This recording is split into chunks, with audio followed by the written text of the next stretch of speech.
Hello friends, welcome back to another mini blog. Finally বোনরা আজকে চলে যাচ্ছে। আর দেখো মিমির মন খারাপ, এদিকে আমার সোনামারও মন খারাপ।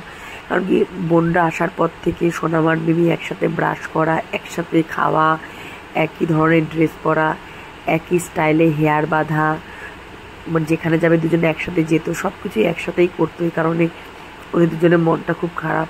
কারণ কি, ফাইনালি ওরা বিচ্ছেদ হয়ে যাচ্ছে, একজন চলে যাচ্ছে শিলিগুড়ি, একজন লামডিং। আর আমাদের দুই বোনেরও মনটা খুবই খারাপ। আর আমি যেন প্রতি বছরে এই শীতলা পূজার জন্য ওয়েট করি, যাতে বোনরা আসতে পারে। বছরে একবারই বোনরা আসে, শুধু আগের বছর দুবার আসে। কারণ কি, বোনের শরীরটা খুবই খারাপ, এর জন্যই দেখাশোনার কেউ নেই বলে, এর জন্য যেহেতু মাও আমার এখানে আছে, এর জন্যই বোনরা এখানে আসছে। নাহলে বোন বছরে একবারই আসে। আর তারপরে মাও চলে যাচ্ছে, মা যাচ্ছে গুয়াহাটি। কারণ কি, দিদার শরীরটা খুব খারাপ, তাই তো মার শিলিগুড়ি অবধি রিজার্ভেশন ছিল। আর মেয়ের মনটা আরও খারাপ, কারণ কি মা চলে যাচ্ছে বলে। তাহলে চলো, রাখছি, টাটা।